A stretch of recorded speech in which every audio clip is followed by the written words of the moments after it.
This is Where We Live on Connecticut Public Radio. I'm Lucy Nalpathanchel, broadcasting remotely. It's go time in the Connecticut General Assembly, where dozens of bills need to be voted out of committee by the end of the month. Today we talk to House Majority Leader, Representative Jason Rojas, about his priorities this session.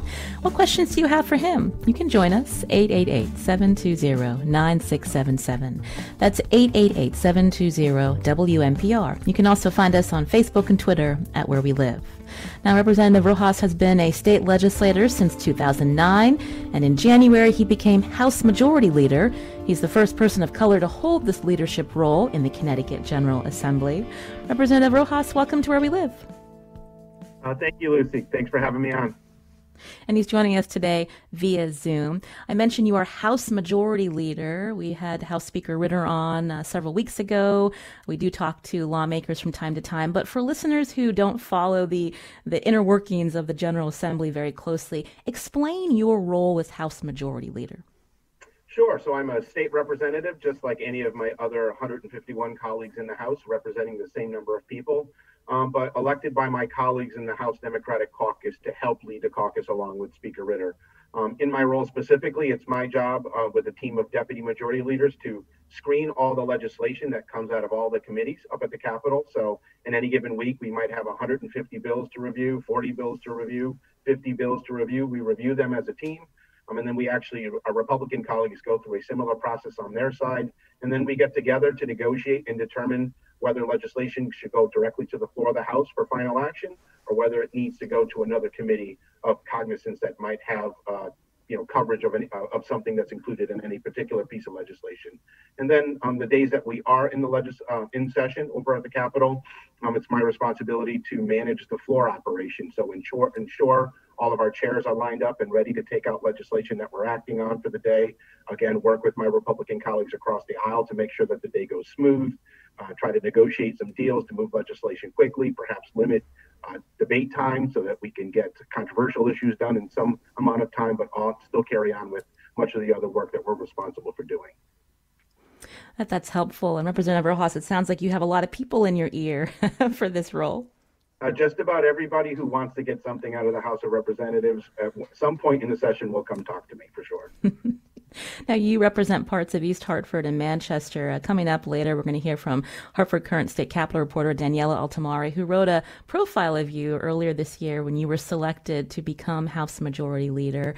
In the profile, again, you're the son of parents who moved to Connecticut from Puerto Rico, and you described your upbringing, which included your parents moving from Hartford to East Hartford in a search for better schools, as, quote, a great American story. So tell us, again, a little bit about yourself and, again, how it felt to be named House Majority Leader. It was a mixture of humbling honor and then relief, because majority leadership races are often something that take place in a very quiet way. It's very behind the scenes, me engaging with my colleagues and trying to build their support. And the race had actually been going on for 2 years before I was finally elected. So it was a relief for it to be over, but obviously an honor to be recognized by my colleagues as somebody they look to as a consensus builder, as someone who understands the legislative process, as someone who's had the experience of being a committee chair of two committees, one of them being the Finance, Revenue, and Bonding Committee, which is obviously has significant input into how the budget is developed and overall tax policy. I was a deputy majority leader for former Speaker, Majority Leader Era Simowitz, so I ran the floor, and I think people valued all the experience that I think I bring to the table, as well as my personal story, in terms of coming from a very humbling beginning and having two hardworking parents who kind of are representatives of so many Americans these days, who, English was not their first language. So we lived the life in terms of my parents speaking to me in Spanish every day and me going out and operating in the world, in an English speaking world. And I think it really set me up for success in who I am today, and the work ethic that they exemplified for me and the value of that they placed in education has allowed me to get where I am right now and talking to you as the majority leader. Again, you can join our conversation with Representative Jason Rojas again here on Where We Live, 888-720-9677, or find us on Facebook and Twitter at Where We Live. As we heard Representative Rojas explain that he helped set the legislative agenda and the session is moving quickly. So many bills to get to and lots of interesting issues. We'll be talking about all that coming up. Now, again, you represent Manchester and parts of East Hartford, and I wanted to start there. Over the weekend, there were several dozen demonstrators who gathered to protest issues related to the Manchester Police Department. They were objecting, the protesters, to treatment of a black hotel guest in town who was arrested after a call about a domestic disturbance. They also condemned the fatal shooting of someone who was off parole, was violating parole, Jose Soto, in town last year. Officers mistook Soto's cell phone for a gun after he said he would shoot police. A state's attorney found the officers acted reasonably. Demonstrators also condemned the flying of a thin blue line flag outside the police department. I'm wondering if you could talk about what's happening in Manchester and the relationship between the police department there and people of color in town. Yeah, I mean, I think overall, in talking with, obviously I've represented the town for now 12 years, on my 13th year, and I've gotten to know a lot of people in the community from all walks of life, and in particular people of color who live in Manchester. And no town, is kept away from the issues around racism that we've dealt with as a country, that we've dealt with as a state, and as we dealt with as individual communities. I think part of the challenges is as demographics continually change pretty rapidly. I think does lead to some shock, societal shock, when things change in your community and they're kind of not what it used to be. I think overall relationships between communities of color in Manchester and Manchester Police Department are largely positive. I think they go the extra mile of ensuring that their officers are grounded in the community and grounded in the neighborhood, and trying to build relationships with communities of color and communities throughout Manchester. But there's always going to be instances in which tragedies like happened with Mr. Soto, or that more recent incident over at the hotel. And I think it speaks to the complexities of what police departments have to deal with on a day-to-day basis. Much like our teachers, that are expected to be everything to everyone. Largely police training has moved more in the direction of being more paramilitary type of training rather than being peace officers. And I think that's a cultural shift that's taken place over the last 40 to 50 years, which has ramifications for relationships that police departments have with their communities. I think it's important to try to separate, everyone knows a police officer, anybody you talk to knows a police officer, and almost every instance they will tell you, that officer's not this, that officer's not that. I know that officer. So I think it's important to look at the systemic issues that address that exist in criminal justice, and try to move away from the more the personal examples, because I think that's what makes it really difficult to have a conversation, even with police. If they feel like they're attacking them and directly directing everything at them, it's hard for them for anybody to want to have a communication about it. So it's really looking at the systemic issues that agree, and no community, unfortunately, can escape some of the challenges that exist around policing in the modern era. I mentioned again this fatal shooting of Jose Soto. Again, the state's attorney found that the officers acted reasonably.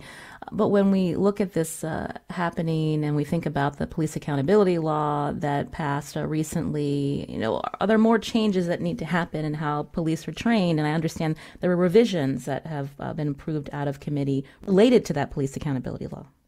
Right. Yeah, I think there's always an opportunity for training, right? But you also have to change policies and practices as well. We can write all the laws that we want, but what really matters is how they're implemented in real life. And I think, I'm talking with police chiefs on a regular basis, that, there is concern out there from officers that they've been hamstrung in their ability to do their job.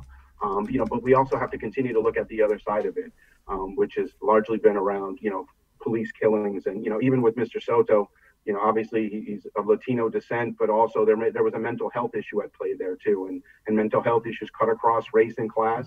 And when there's interactions between individuals who are experiencing a mental health emergency, in a situation like that, far too often it leads to deadly consequences. And I think it's something that, again, officers are being trained in, perhaps need to be trained in more in terms of recognizing mental health concerns. There's been a lot of push to have psychologists and social workers go out with police officers on calls. Some people tend to ridicule that. We've seen instances where there's actually been a lot of benefits to including medical providers in situations like that, so they can try to de-escalate those situations. I mean, I think for police officers, they're asked to de-escalate a situation when they have a gun on their hip or a gun in their hand.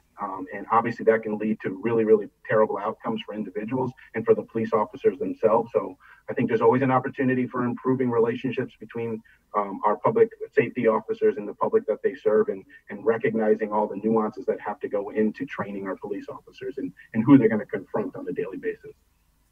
There's been a lot of talk and attention on addressing racial inequities when we think about, again, interactions with police, but that's also something that needs to be addressed in the criminal court system.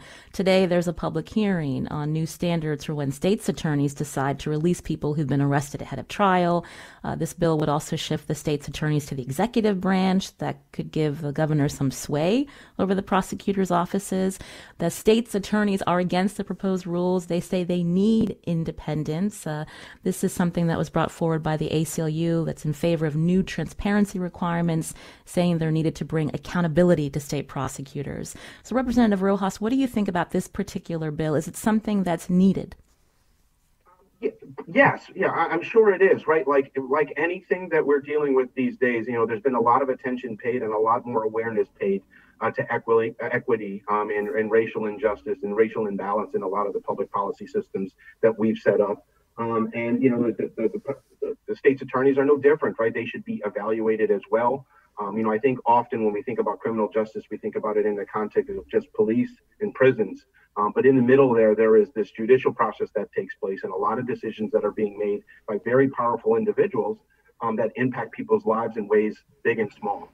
So I think it's appropriate to evaluate all the different components of our overall criminal justice system. And, this year there's a focus on our state prosecutors. And, I think there needs to be a balance struck here. I don't know that it's necessarily a good idea to move the judicial branch other than the executive branch. There's a reason why there's a separation of powers that exist in the way we structured our government, so that the folks who interpret law and execute law have the independence from the political whims that change from year to year and from time to time, so that they can execute justice in the fairest way possible. They certainly should be held accountable.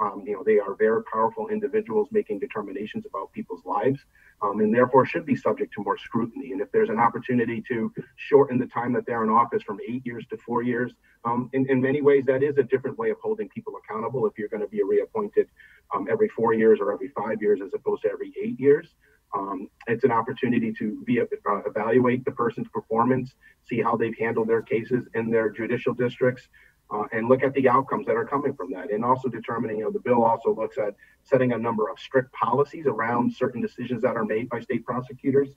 For an era there, we had very prescriptive ways in which justice should be meted out, mandatory minimums and federal guiding sentencing guidelines. And there were a lot of negative outcomes from that because it didn't give prosecutors the flexibility they need to take into consideration very unique facts that might arise in any given case.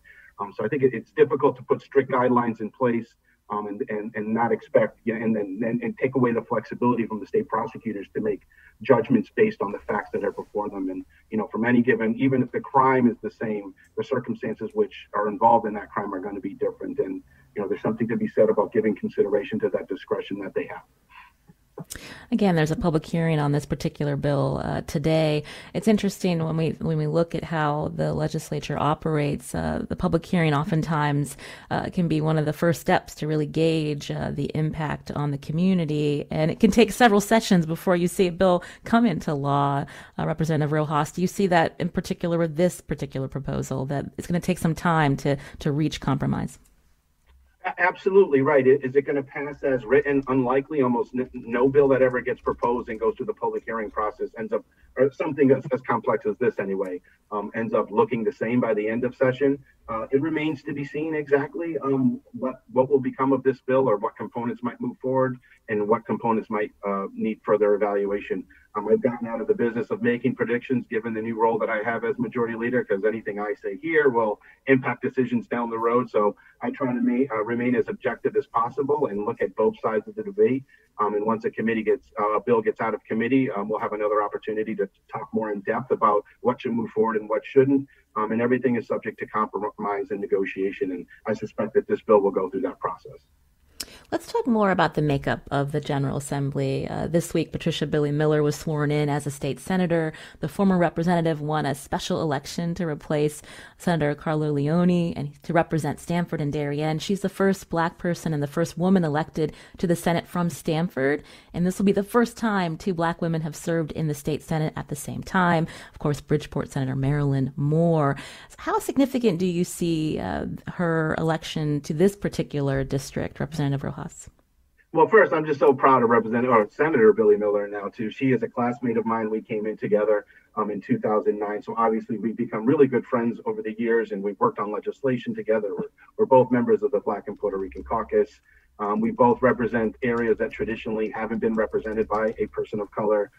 So in many ways, her election to the Senate is emblematic of all the progress that we're making, while at the same time, it's also showing, that we haven't gone that far either. So that for the first time in state history, there happens to be two African-American women in the Senate at the same time, or that she's only the fourth Senate woman of color in our state's history, just like I'm the first person of color to be in the Big Six leadership position. So there's so much to celebrate. I think she's representing a district that is 50-50 people of color and 50% white, far more affluent than I think a lot of districts that people of color tend to represent. But she's got the experience. She was the chair of the finance bonding subcommittee, so she has a tons of experience. She understands what's going on around the state, and I think she's able to bring a unique perspective to the Senate, which, in my opinion, needs some more perspectives to be shared there. And I think she brings a lot of great energy, and certainly she brings a lot of confidence to the Senate. It can be pretty intimidating to go up there from time to time, but I think they're going to have their hands full with Senator Billy Miller. We're going to talk more with State Representative Jason Rojas after the break. Again, he's House Majority Leader in the Connecticut General Assembly. We'll hit on some more of the controversial issues before lawmakers this session. You can join us too. Here's the number, 888-720-9677. That's 888-720-WNPR. Or you can find us on Facebook and Twitter at Where We Live.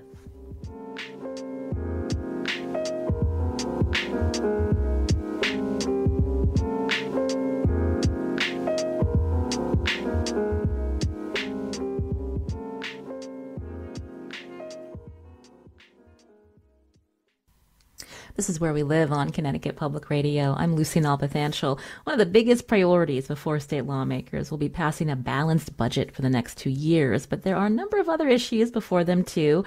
Which bills will be passed out of committee and get a floor vote before June when the session ends? Representative Jason Rojas is one of the leaders in the General Assembly who shapes the legislative agenda. He's the House Majority Leader, and he's with us today here on Where We Live. You can join us, 888-720-9677, or find us on Facebook and Twitter at Where We Live. So, Representative Rojas, what are your priorities? What do you want to see passed this session? Is legalizing cannabis one of them? Yeah, I am a supporter of legalization. Obviously, there's been a pretty healthy debate since the governor proposed his version of it. And of course, our Representative Robin Porter in the Labor Committee also has another bill that she's proposed that's really focused on equity. I think the number one thing that everybody can agree on is that we want to get this right the first time. We want to ensure that equity is represented in any legislation that we passed. And, luckily there are other states who have passed it, 15 other states who have passed legalization of adult use cannabis. And we have an opportunity to learn from their mistakes and try to guide us forward in ensuring that we have a highly regulated and fair, equitable adult use cannabis system for Connecticut. So how far apart is the governor's proposal to legalize with more liberal members of the party who want stronger racial justice provisions in this bill, Representative Rojas? I think if you were to go on social media, it would seem to be very, very far. If you get around a table with the individual stakeholders who want to make something happen, we're less far. I think, the governor, by his own words, and members of administration are certainly very committed to ensuring equity in this. I think it's difficult. I mean, other states who have passed this have struggled with defining exactly what equity means and how it's applied. And I don't think Connecticut's any different. And I think that's why they're trying to empower an equity commission that would come together to help determine that for us. So I think, lacking that level of detail out of the gate has raised concerns for some individuals, but I don't think there's any less commitment to ensuring that the end result is something that's far more equitable than what we're beginning with. So I think, there's a great opportunity for us to get something done. There's still a lot of work that we have to do with colleagues, I know in the House and I'm sure in the Senate too, who have lots of other questions beyond the equity question about legalizing adult use cannabis. How is it going to impact youth? Should it be 25 years old? Are we going to allow home grow? Are we going to expunge all records? It's a really complicated policy that we're considering. But rarely do you get opportunities like this to introduce an entirely new industry into a state like ours on an issue that's been around for a very long time. So it certainly comes with certain stigmas, but we also know that 65% of Connecticut residents support legalization of adult use cannabis. It's certainly something that's happening around the country. Massachusetts to our north has done it. New Jersey to our south has done it. Rhode Island and New York are looking at it. We're going to have to make decisions about whether we want to be an island on this issue or not, or have a well-regulated system that is in the best interest of the public. Well, we've talked about this issue before on the show. I've talked with lawmakers who say, this is more than just talking about new revenue for our state. And so how would you describe why this is important to you when we talk about equity? What does that mean? What do you want to see? Yeah, I think it's like so many of the other issues that are related to racial justice, right? It's reevaluating the rights, righting the wrongs of the past. And, in this case, it's really the war on drugs, and a war on drugs that disproportionately impacted communities of color and low-income colors and color, and impacted them in different ways than the way laws are applied in communities that are largely white and wealthy. And I think there's a focus on repairing those wrongs and ensuring that as we move forward, we're cognizant of the historical past and its relationship to this issue. I think it's ensuring that individuals have access to what is a rapidly growing market. We've seen explosive growth in cannabis jobs and revenue that's derived from cannabis around the country. And we expect that it'll be no different here in Connecticut. And we want to make sure that everybody has an opportunity to participate in that process. We have a robust medical program. Obviously, it's dominated by individuals and entities that have a lot of money at their disposal. And what we want to assure is that other people have an opportunity to take part in that economic growth that takes place there. So there's a lot of issues to be worked out. Who would get licenses, how the revenue from adult legalization would be spent. Again, how to undo past harm to targeted communities, often people of color, how to expunge marijuana convictions. There's also multiple committees that are looking at this. Is this too complicated to get done this year? No, I don't think it's too complicated, right? This is an issue that's been talked about for a long time. Representative Juan Candelaria from New Haven had bills 7-8 years ago before it was politically popular or had widespread support throughout the state. So no, I don't think it's too complex. I think what we need to do is to tone down the rhetoric around the debate and get the individual stakeholders around the table to work through some of the differences that exist out there. But we deal with complex issues and in any given session, and this is the long session, right? When we're supposed to deal with these more weighty issues. So I don't think it's beyond the capacity of the legislature and the executive branch to get to a deal on this. You can join our conversation, 888-720-9677. If you have a question for House Majority Leader Representative Jason Rojas, you can also find us on Facebook and Twitter at Where We Live. Courtney's calling in. Courtney, go ahead. Jason, good morning. Courtney Barnes. I've got a question about the progressive income tax. I think there may be two bills, one, the Connecticut Voices for Children, and another about the coalition that represents labor, community, and faith-based organizations. My understanding is that Connecticut is probably the wealthiest state in the country, or right up at the top. It's also the state with the widest income inequality between our wealthiest citizens and our poorest ones. We have 17 billionaires, I believe, and over 10,000 households that earn, I think, an average of $2.54 million a year. And the proposals are to increase the marginal rate on the wealthiest 1% or 5% at the very top. And it would bring so much money in, it seems to me, for education, for community needs, to help us balance the budget. Your thoughts?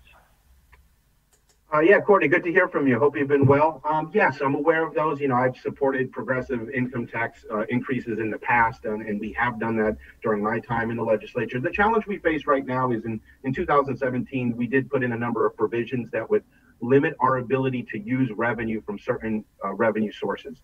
So the income tax, 66% of the income tax is paid by those of us who pay our taxes through withholding. And then the remaining 33% are individuals who pay through estimates and finals. And a lot of folks who make money off of Wall Street, off of capital gains, pay through estimates and finals.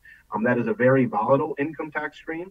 And so in 2017, we said, and because we allowed ourselves to use it in budgets when Wall Street was doing really, really well, we would have a great year and have a lot of revenue. When Wall Street wasn't doing so well the following year, that revenue would drop. So it made it really difficult for us to actually have a reliable source of income from 1/3 of our income tax stream, and it resulted in a lot of volatility. So we responded by putting in a volatility cap in place that says we will only allow ourselves to use $3.15 billion of all the revenue that comes in from estimates and finals. And we said we won't allow ourselves to budget for it, and it'll automatically go to the rainy day fund. It's part and parcel of why the rainy day fund is it's over $3 billion this year. And those provisions are in place through 2023, I believe it is, if I remember, or 2025. So we're not allowed to use that. So if we were to increase the tax on the wealthy, it's largely that any revenue that would be derived from that would be subject to the volatility cap and would automatically go to the rainy day fund, so that we couldn't even budget for it. And even if we were to raise all that revenue, we have a spending cap in place that wouldn't allow us to spend it. So I think it's largely a timing issue at this point, that raising taxes on those individuals just wouldn't really be very useful right now, because one, we can't use the revenue, and two, we can't even spend it. Do you think that when there is talk of raising taxes on the state's wealthiest residents, do you believe the narrative that it drives the wealthy from our state and businesses? Yes and no, right? I mean, I think there are some individuals for whom it will impact, and there are some that it won't, right? When we talk about a billionaire leaving, right, that's a lot of millionaires who pay income tax. So there is a hit to the state's budget. When I was chair of the finance committee, we would often get briefings on taxpayers, and we would often get a briefing on the top 100 taxpayers, because they pay such a disproportionate amount of income tax that we paid attention to the top 100 taxpayers, because if one of them left, there would be an impact on the budget, right? So it's not about them leaving en masse. In some situations, it's about 1, 2, or 3 individuals leaving and resulting in a negative impact on the state budget. So it's something that we have to be sensitive to. Do I think they're going to flee the state en masse? Probably not. There's a lot of things that are keeping them here. I'm sure not every millionaire minds paying a little bit more in income tax too. I don't make the assumption that all of them hate these kind of ideas. So it's a mixed bag, like anything that we deal with at the Capitol. But the governor seems to have a pretty strict mindset on this, Representative Rojas. He does, right. I think he takes the same position that he's concerned about capital leaving. Capital is more mobile than it's ever been. It doesn't take much for a wealthy person or a business owner to set up shop in a more tax-friendly state and operate their business from there, and come back to Connecticut during the spring and summer when it's less humid than it is in Texas or Florida. And I think he's just sensitive to those issues. And I think, he comes from Greenwich. He's a wealthy businessman as well. And I think certainly he's probably knows a lot of the folks who would be impacted by these tax proposals. And they're probably telling him and giving him information that some of us who don't have those relationships get to hear. Again, you can join our conversation, 888-720-9677, or find us on Facebook and Twitter at Where We Live. If you have a question for House Majority Leader Representative Jason Rojas. Alyssa's calling in from Hartford. Alyssa, go ahead. Hi, good morning. Congratulations, Majority Leader Rojas. Thank you. With your promotion.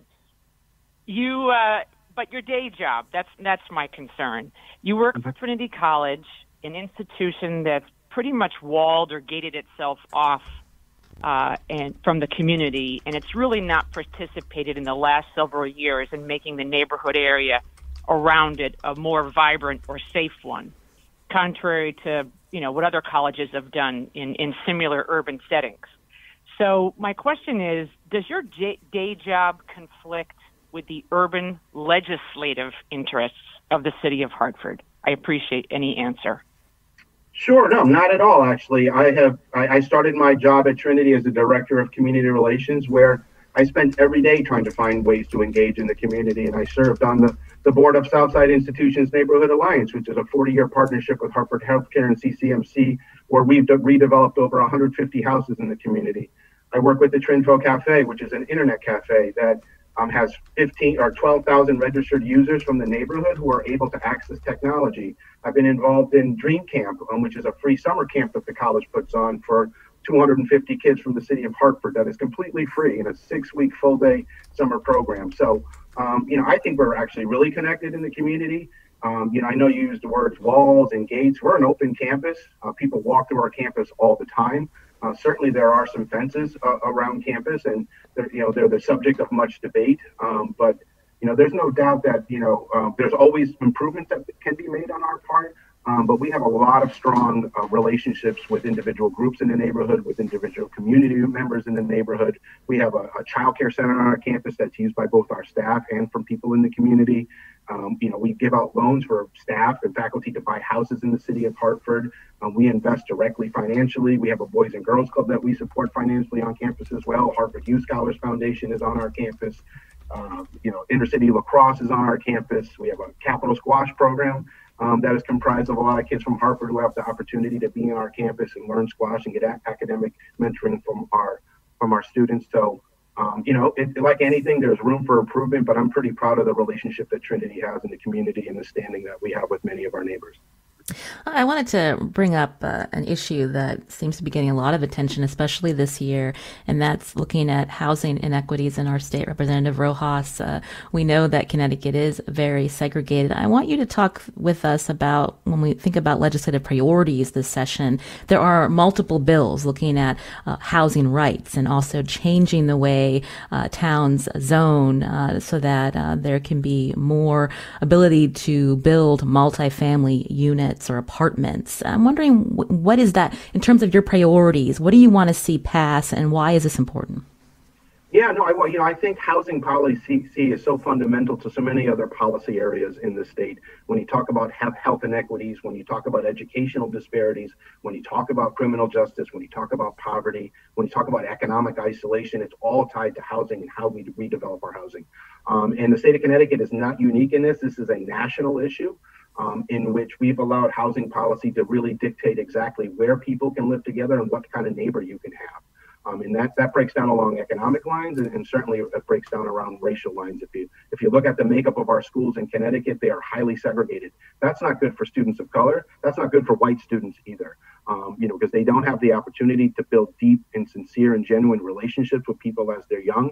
And when they become adults, we wonder why we continue to have such racial strife in our country and why people seem to lack understanding of each other. We live in a highly segregated society, and because we do that, our children don't go to schools together. We don't go to the same churches. We don't eat in the same restaurants. We don't enjoy the same parks. And you can't possibly understand someone else's humanity when you've never had a genuine relationship with them and get to know them as a human being or get to know them as your neighbor. And all of that comes from housing policy and where we allow housing to be developed. And it's not just a racial justice issue or an economic justice issue. It's a straight up economic issue, particularly if you live down in Fairfield County and you're just a middle class earner. You're spending a lot of your money just on housing.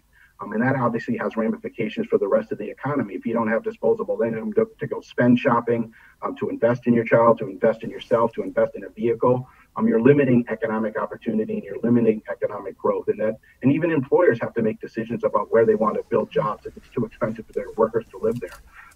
It's really complicated. Obviously, it's something that at the local level, it's something that's held dearly. But there's really no reason legally and morally why we should allow communities to continue to exclude individuals because of a fear, perhaps an unfounded fear they have about what that might bring in terms of bringing a working class family or a family of color into their community. So what proposal is realistic? I mentioned there are several in terms of, allowing, I think, housing authorities to look outside of particular areas to find apartments or for families or individuals who have been on a wait list, or does it mean that the the state looks at having towns change up zoning, I think that allowing accessory dwelling units. Are there specifics that you can share with us that you think can make some real headway this session? Yeah, absolutely. I mean, it runs from the very basic to ensuring that we're training planning and zoning officials who serve at the local level around these issues of affordability and justice and equity. There's something to be said about parking minimums, right? When you require a certain amount of parking spots for a particular size development, it limits the opportunity to develop those things. I mean, it makes it easier to develop housing if you don't have all of these restrictions. Obviously, there's been a lot of conversation about ADUs, the accessory dwelling units. Is that another option to be considered in allowing communities to build a small unit of housing on an existing property, either attached or detached? To provide housing to a young person, to a couple, to an elderly person, right? Or just to a family as a way to try to provide more supply to decrease the overall cost of it. Part of the challenge we have here is we don't allow a lot of multifamily housing to be developed. And not just, we're not talking about, 300 unit apartment towers. I think when people hear affordable housing, they have visions of what we were doing in the 1950s and 60s, where we were warehousing low income people in these high rise structures. We're now talking about 4 and 5 unit type of structures, even 20 unit type of developments that allow for greater density, which decreases the overall cost of a unit and what can be offered out there to the public.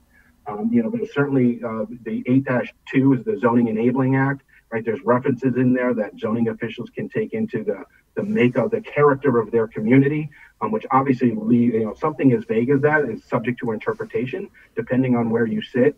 Let's not kid ourselves that there is a racial component to decisions being made around housing zoning. The history shows it, right? Mm-hmm. And we have to account for that, and we have to ensure that we're not allowing for some things like that. There is Supreme Court law, there is federal law, right? And of course, there's the moral questions at play here in terms of keeping people separated and the ramifications it has for the polarized country that we live in today. Because I think a lot of what we're seeing in that polarization happens to come down to overall racial segregation and not knowing people. And Representative Rojas, meanwhile, isn't there a fair housing complaint against the state of Connecticut related to zoning? And I'm wondering is the legislature going to wait until that is ruled on, or is it time to actually take some proactive action to make these conditions, make it more fair for people to live around the state and not be secluded and segregated in particular communities? No, I don't think we should wait. I think we should continue to work with all stakeholders, and that includes our local officials. And the Connecticut Conference and Municipalities is on board with some of these proposals. So they've done a lot of difficult work at their end and working with their mayors to try to bring about some of these changes. There's a lot of rhetoric being used out there that it's a state takeover, it's a state this, it's a forced that. That is all largely political rhetoric. Certainly, these are difficult decisions and they require change on the part of a lot of people. But that's very different than saying the state is taking over something. That's not what's happening. What we want to do is empower our local officials, but also hold them accountable on a lot of the decisions that they make. I mean, there are at least 25 communities that don't even allow multifamily housing to be developed. Right? Then you have other communities that require 2 acres and 3 acres and 4 acres for a single family home. Those are all the type of things that are limiting the supply and increasing the cost of housing for everybody, regardless of what walk of life you come from. I can hear the passion in your voice. So this is something you definitely want to act on this session. It certainly is. Absolutely. I'm committed to that, and I'm committed to working with all stakeholders, especially those who are opposed at the moment, on getting to something to move our state forward. I don't want to run out of time without asking you, what's going on with sports betting in Connecticut? It seemed that there might have been a deal, but actually the Mashantucket Pequot Tribal Nation was not on board. And so this is something that's, again, the governor is negotiating. But I'm wondering if you can talk about, why do we need sports betting and this expanded gambling in our state? Yeah, I would say there still is a deal, right? And I think once we get past the emotion of the last couple of weeks, in which certain parties in that debate were offended by the actions of another, I think we can work through those things. I think everybody's committed to getting a regulated sports betting system set up in Connecticut. Obviously, states were allowed, I forget what year the court case was, maybe 3 years ago now, 2 years ago now, that allows sports betting to take place. And it's something, again, it's one of those things where it's, not an absolute necessity. We don't need sports betting, right? But we do know that it's taking place. It's taking place in the black market.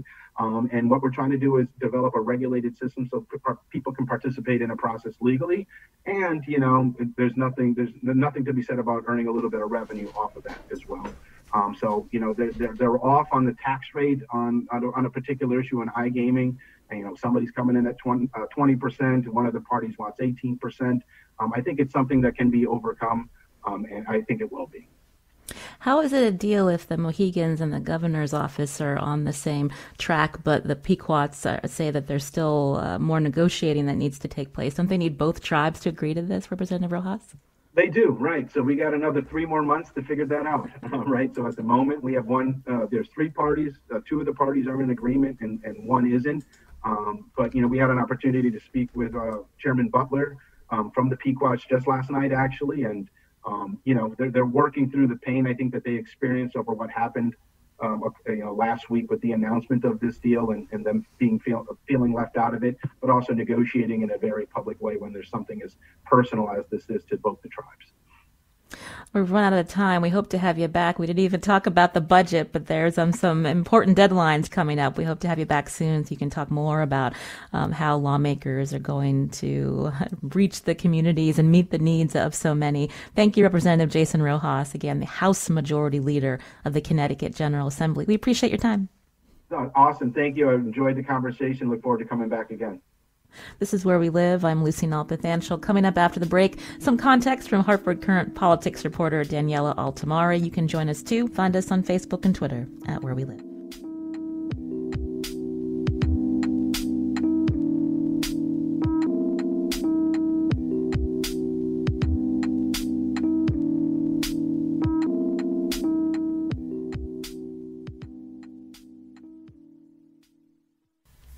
This is Where We Live on Connecticut Public Radio. I'm Lucy Nalpathanchel. We just heard from Representative Jason Rojas. He's House Majority Leader in the Connecticut General Assembly. For more analysis on what he shared, joining us now on Zoom, Daniela Altimari, politics reporter for the Hartford Courant. Hi, Daniela.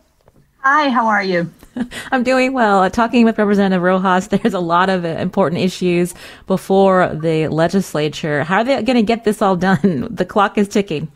Oh, the clock is ticking. It's early March and the session ends in early June, and there's a huge agenda. We're all still working remotely on Zoom. The Capitol building is actually closed, which adds another layer of complexity to everything. It's always a mad scramble, but this year perhaps even more so given the pandemic constraints. He seemed pretty adamant that this is going to be the year for cannabis. What are you hearing? Yeah, well, perhaps we won't know till it's all over. There are a lot of questions still about the various proposals. I was struck by just, what an interesting conversation it was that you had with him and how racial justice issues are really threaded through so many of these issues that they're dealing with this year at the Capitol. Obviously, cannabis, it's, right front and center. But you've got, tax issues and housing issues and criminal justice issues and so many, police reform issues. So many of the things that are going to be dealt with this session are interwoven with that piece of it. And so it's really interesting to see how they kind of all fit together. We ran out of time. We weren't able to talk about the budget. Again, this is a big, one of the biggest jobs that they have is to pass a balanced 2-year budget.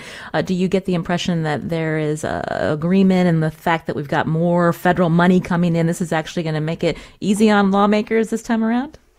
Yeah, more federal money coming in and very healthy, with the stock market doing as well as it is and knowing that how dependent Connecticut's budget is on the market, given as Representative Rojas pointed out, those small number of very high earners who contribute so much to the tax base. That takes a lot of the pressure off. But there are also huge costs, as we heard the other day from OPM Secretary Melissa McCaw, the cost of the pandemic, the amount of money spent on testing and so many other things. It'll be interesting to see how those two sort of currents balance out. You've been covering a lot of the I guess, more hot button issues, public hearings where there's a lot of emotion tied to, again, proposals that have profound impacts on people's lives. I'm wondering if you can talk about, again, like in other sessions, the Aid and Dying bill that has been endorsed by the Public Health Committee. Talk a little bit again more about what this bill is and what you're hearing in terms of it moving forward. Yeah, that's a really interesting one because it's incredibly complex. In a nutshell, to simplify it, because we don't have time to get into all the complexities, but what it would essentially do is make it legal for somebody, certain people who are terminally ill and have less than 6 months to live, to obtain a prescription for a lethal dose of medication to end their lives from a physician. Currently, that's not allowed in Connecticut, though it is in many other states. I think it's something like 20 or 25% of the U.S. population lives in places where that would be legal, but it is not legal in Connecticut. This is a proposal that has been kicking around for years, really over a decade. And it is extremely emotional on all sides of the issue. It has never gotten a vote in either chamber of the General Assembly, and it's never even been voted out of committee until this year. Now, opponents are saying, and those opponents include, everyone from the Catholic Church to disability rights advocates to, just people who think this is morally wrong. They say that this is not the year. Again, referring back to what we were just discussing, we're in the middle of a pandemic, and everything is being done remotely, which adds, another layer to the already sort of complex legislative process. They're saying this is not the year to do this. Supporters are saying this is absolutely the year to do this. This has been discussed many, many times in the past. It's been vetted. And now is the time, and the public wants this. So that's in their view. So it's a incredibly complicated issue. Where it goes from here, I don't know, because I don't have a crystal ball. So it's tough to see what the next 2.5 months or so, or 2 months will bring, whether this does get a vote in either chamber of the legislature or whether it dies at the committee level remains to be seen. Getting back to Representative Rojas, he's someone, again, from the very start, talking about speaking to colleagues from both sides of the aisle. I'm wondering, when we hear Democratic leaders talking about bipartisanship, what's the real deal? Is there work that's being done to bring both parties together on these proposals, or the Democrats have their agenda and that's what's moving forward? It's tough to say because I don't even know if we could say, the Democrats as a group, because within that group of Democrats, there are folks like Representative Rojas, who's sort of a mainstream, probably a mainstream liberal Democrat, if you were to characterize him anyway. And then there's the Progressive Caucus and the very liberal branch of the Democratic Party, which is really agitating for some big changes that could put them at odds with Governor Lamont on some issues, such as taxes, we know.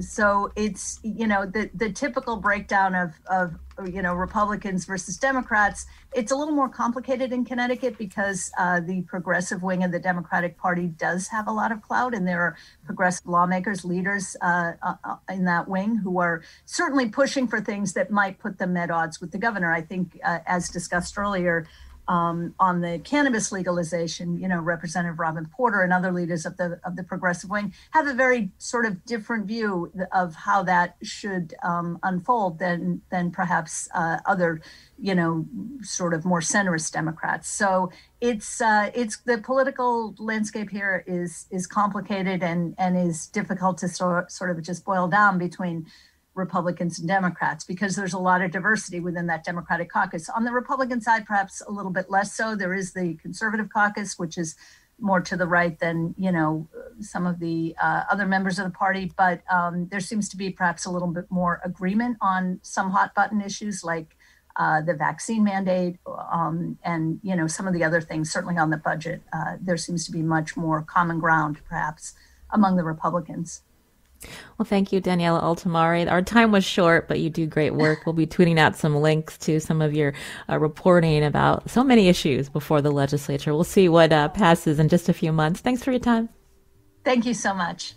Again, Daniela Altimari is Hartford Courant's politics reporter. Today's show produced by Matt Dwyer. On the phones today, Tess Terrible. Our technical producer is Kat Pastor. I'm Lucy Nalpathanchel. Be back tomorrow.